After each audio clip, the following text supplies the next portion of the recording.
اعوذ باللہ من الشیطان اللعین الرجیم بسم اللہ الرحمن الرحیم الحمدللہ رب العالمین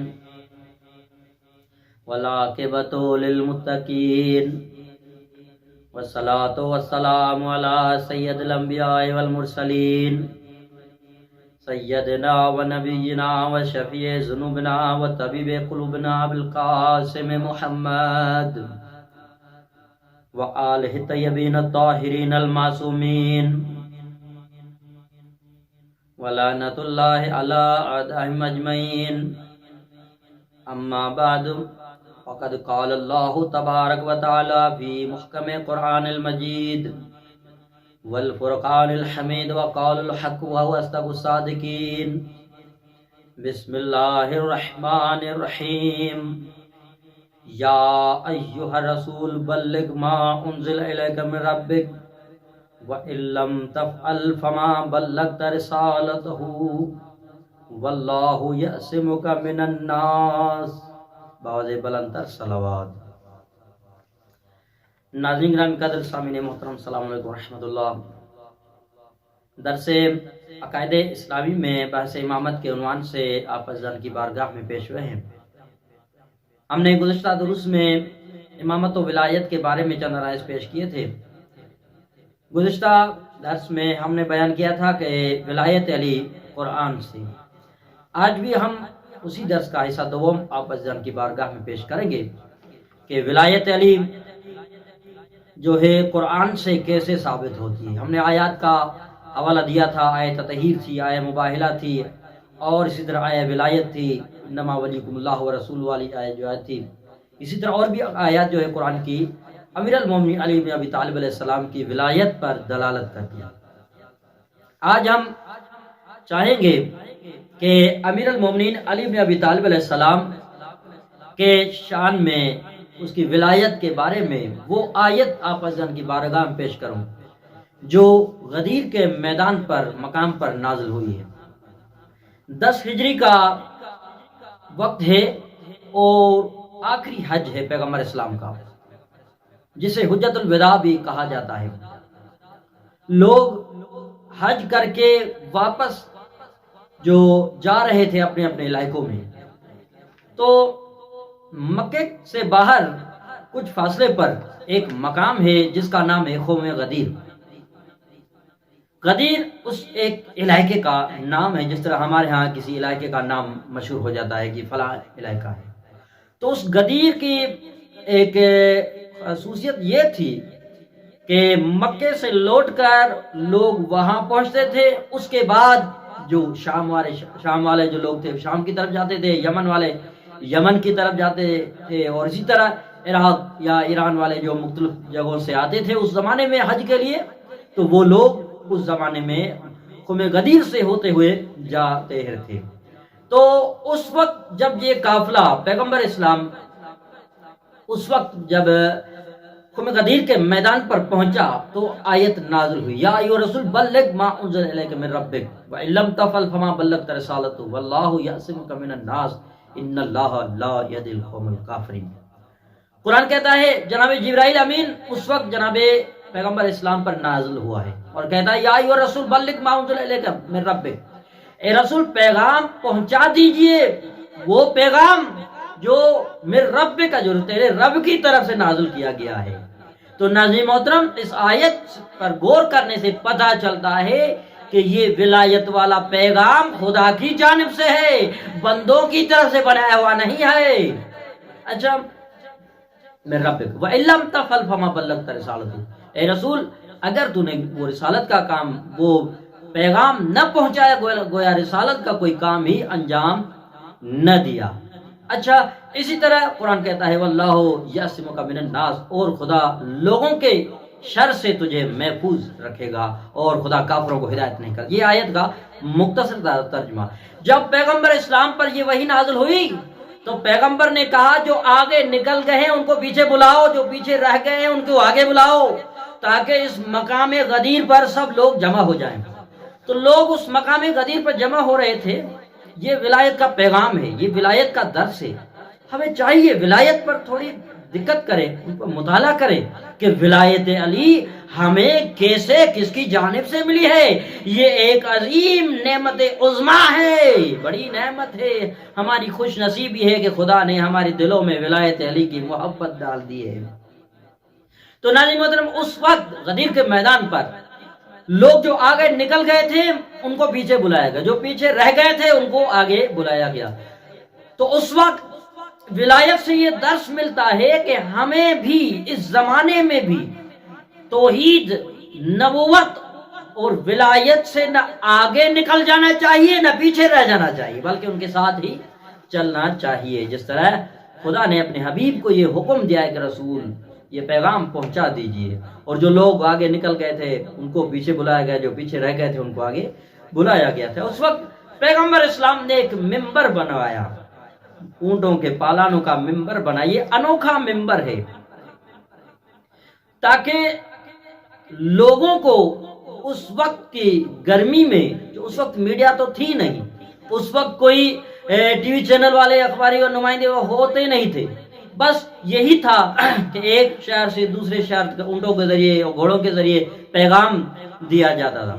لیکن یہ اس انداز سے پیش کیا جا رہا ہے تاکہ جو اندھا ہو وہ بھی اس پیغام کو نہ بھول سکے، جو بہرا ہو وہ بھی اس پیغام کو بھول نہ سکے، یعنی جس میں جو بھی نقص ہو وہ اس پیغام کو کبھی بھی بھول نہ سکے۔ اور اس ماجرا کی، اس واقعے کے راوی جو تاریخ اسلام میں کسی اور واقعے کے اور روایت کے نہیں ملتے، جتنے راوی اس حدیث غدیر کے ملتے ہیں، 1,25,000 یا 24,000 کا جو مجمع تھا وہ سب حدیث غدیر کے راوی ہیں۔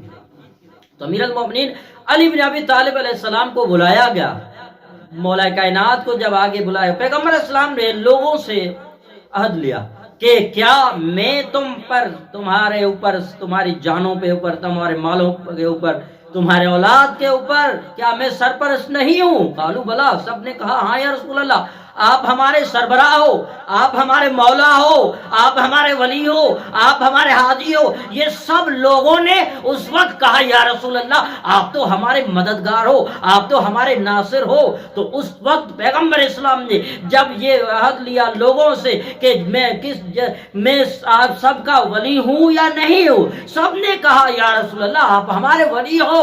تو اس وقت پیغمبر اسلام نے ایک طویل خطبہ ارشاد فرمایا ہے، اس خطبے میں تمام انسانوں کے حقوق بیان کیے ہیں، تمام لوگوں کے حق بیان کیے ہیں کہ سب لوگ برابر ہیں، خدا کے نزدیک صرف وہی افضل ہے جو پرہیزگار متقی ہوتا ہے۔ تو ناظرین محترم، اس خطبے کا آپ مطالعہ کیجئے، یہ بڑا طویل خطبہ ہے، مولا کائنات امیر المؤمنین علی بن ابی طالب کی ولایت کے بارے میں بھی پیغمبر اسلام نے یہی کہا تھا کہ من کنت مولا ہو فہذا علی مولا، ارے میں جس کا مولا ہوں اس کا یہ علی مولا ہے، اس کا یہ علی مولا ہے۔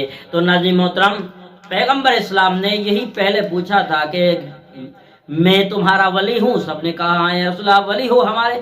تو اس وقت پیغمبر نے کہا جس کا میں مولا ہوں، جس نے میری ولایت پر ایمان لائے، اسی کا میں وہ جو ہوں ولی، اسی کا یہ علی ولی ہے۔ تو اچھا، اس آیت کے ذیل میں چند نکات پیش کر دیتے ہیں۔ سب سے پہلے یہ حکم جو ہے خدا کی جانب سے ہے، بندوں کی جانب سے یہ حکم نہیں ہے، بندوں کا بنایا، شیعوں کا بنایا ہوا علی امام نہیں ہے، بلکہ قرآن کیا کہتا ہے؟ جبرائیل امین نے جب پیغمبر اسلام کو کہا یا ایھا الرسول بلغ ما انزل الیک من ربک، اے رسول وہ پیغام پہنچا دیجئے جو تیرے رب کی جانب سے تجھ پر نازل ہوا ہے۔ میرے رب کا یہ دلالت کرتا ہے، لفظ کے خدا کہتا ہے کہ میری طرف سے رسول تجھ پر یہ پیغام نازل ہوا ہے، یعنی اب یہ کوئی بحث نہ کرے کہ ولایت کس کی جانب سے ہے، ولایت بھی خدا کی جانب سے ہے۔ قرآن کیا کہتا ہے؟ یا ایھا الرسول بلغ ما انزل الیک من ربک۔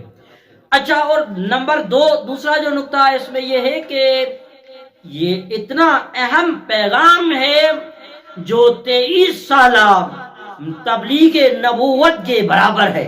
قرآن کیا کہتا ہے؟ وَإِن لَّمْ تَفْعَلْ فَمَا بَلَّغْتَ رِسَالَتَهُ، اے رسول اگر تو نے یہ ولایت والا پیغام نہ پہنچایا کہ گویا تو نے رسالت کا کوئی کام ہی انجام نہ دیا ہے، تو ناظرین محترم مجھے جملہ کہنے دیجئے کہ اس وقت جب پیغمبر اسلام کو یہ حکم دیا گیا کہ اب ولایت کا، اپنی وسیع کا اعلان کرو، اگر تو نے ولایت کا اعلان نہ کیا گویا تو نے رسالت کا کوئی کام ہی انجام نہ دیا، یعنی یہ ولایت جو ہے مساوی ہے، برابر ہے کس سے؟ نبی کی، محمد مصطفیٰ کی نبوت کی 23 سالہ محنت کے برابر ہے یہ۔ وَإِلَّمْ تَفْعَلْ فَمَا بَلَّغْتَ رِسَالَتَهُ۔ اس کے بعد جو پیغمبر کو کہا گیا اے رسول آپ لوگوں کے شر سے مت گھبرائیے، یعنی یہ بھی ایک بڑا پیغام ہے، جس کی دلوں میں ولایت ہوتی ہے وہ کبھی لوگوں کے شر سے گھبراتے نہیں ہے، وہ ولایت کا پیغام سر عام پہنچاتے رہتے ہیں، وہ ولایت کا پیغام ہر جگہ گلی گلی کوچوں کوچوں میں ہر لوگوں کی طرف وہ جانب جو ہے ولایت علی و اولاد علی کا پیغام پہنچاتے رہیں گے۔ جس کی دل میں ولایت ہوتی ہے وہ دور کے فرعون سے، وقت کے یزید سے، وقت کے قارون و حامان سے کبھی نہیں ڈرتے۔ عزیزان محترم، ارے آج بھی ہمیں چاہیے کہ اب اگر ہمارے دلوں میں ولایت علی ہے تو ہم وقت کے ظالموں سے مت ڈریں، بلکہ وقت کے ظالموں کے خلاف آواز اٹھائیں۔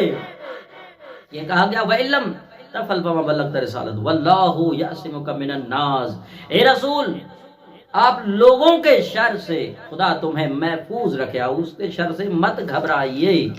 ان اللہ لا یہد القوم الکافرین۔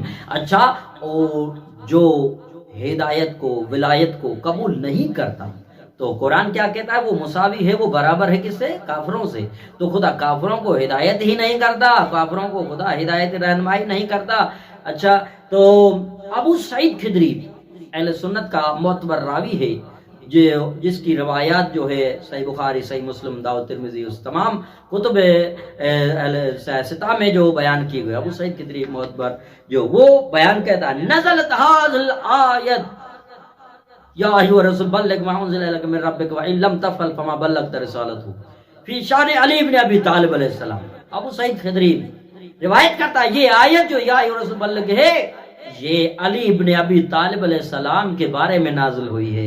عزیزان محترم، اے علی کی ولایت کی گواہی تمام شیعہ مفسروں نے بھی دیا ہے، تو اس وقت اہل سنت کے تمام مفسروں نے بھی گواہی دی ہے کہ یہ آیت جو ہے علی کے شان میں نازل ہوئی ہے۔ صلوات بر محمد و آل محمد، اللہم صلی اللہ محمد و آل محمد۔ اچھا، اور اسی طرح ابن عساکر نے تاریخ دمشق میں لکھا ہے کہ یہ آیت جو ہے علی بن ابی طالب کے شان میں نازل ہوئی، علی کے بارے میں نازل۔ ماجرہ غدیر آپ کے سامنے پیش کیا گیا۔ جب یہ واقعہ پیش ہوا پیغمبر نے کیا کہا؟ من کنت مولا فہذا علی مولا، میں جس کا میں مولا ہوں اس کا اب یہ علی مولا ہے۔ تو جب یہ آیت جب پیغمبر اسلام یہ روایت ارشاد فرمائی تو اس وقت جبرائیل امین پھر آتا ہے اور یہ حکم دیتا ہے کہ الیوم یئس الذین کفروا من دینکم۔ اے رسول آج کا دن جو ہے وہ کیا ہے؟ آج کے دن الیوم یئس الذین کفروا من دینکم، اے رسول آج کے دن کافر تمہارے دین سے مایوس ہو گئے۔ رسول کافر تمہارے دین سے آج مایوس ہو گئے۔ کیوں مایوس ہو گئے؟ الیوم اکملت لکم دینکم۔ پیغمبر قرآن کیا کہتا ہے؟ آج کے دن جو ہے دین کامل ہو گیا۔ الیوم اکملت لکم دینکم واتممت نعمتی علیکم نعمتی ورضیت لکم الاسلام دینا، اور نعمتوں کو تمام کیا گیا تمہارے اوپر اور دین کو کامل کیا گیا۔ جب یہ دین کامل کیا گیا تو اس وقت یعنی جب ولایت آ گئی دین میں تو کافر مایوس ہو گئے۔ اب ہمیں مت کہو کہ بھئی کافر کون ہے، آیا شیعہ کافر ہے یا غیر شیعہ کافر ہے۔ ارے ہمیں قرآن سے یہ دستور مل گیا ہے کہ کافر وہ ہے جو ولایت علی کو نہیں مانتا۔ ارے جو ولایت علی کو مانتا ہے وہی مومن ہے، وہی مسلمان ہے، اس کا ایمان خدا پر ہے، اس کا ایمان نبی پر ہے، اس کا ایمان علی ابن ابی طالب اولاد علی پر ہے۔ تو اب قرآن سے یہ میزان مل گیا، دستور مل گیا کہ کافر وہ ہے جو علی کی ولایت کا انکاری ہے، وہی کافر ہے۔ تو عزیزان محترم، آج کے درس میں ہم نے آپ کو آئے غدیر جو ہے آئے ولایت، آئے ابلاغ کے نام سے مشہور ہے وہ بیان کی، اور آئے اکمال بیان کی کہ ان دونوں یہ آیتیں جو ہے علی کی ولایت پر دلالت کرتی ہے۔ اسی طرح روایات میں بھی، حدیث ثقلین میں بھی علی بن ابی طالب کی ولایت کو ظاہر کیا گیا ہے، یا اسی طرح اور بہت ساری احادیث میں پیغمبر اسلام نے علی کو اپنا جانشین کہا ہے، اپنی علی کو اپنا جو ہے سرپر کہا ہے کہ میرے بعد لوگوں یہ تمہارا ولی ہے۔ انشاءاللہ امید کرتے ہیں کہ یہ درس آپ کو ضرور پسند آئے گا۔ اگر پسند آئے تو تمام مومنین آل محمد کے ماننے والوں تک یہ پیغام پہنچا دی رہی ہے۔ والسلام علیکم ورحمۃ اللہ وبرکاتہ۔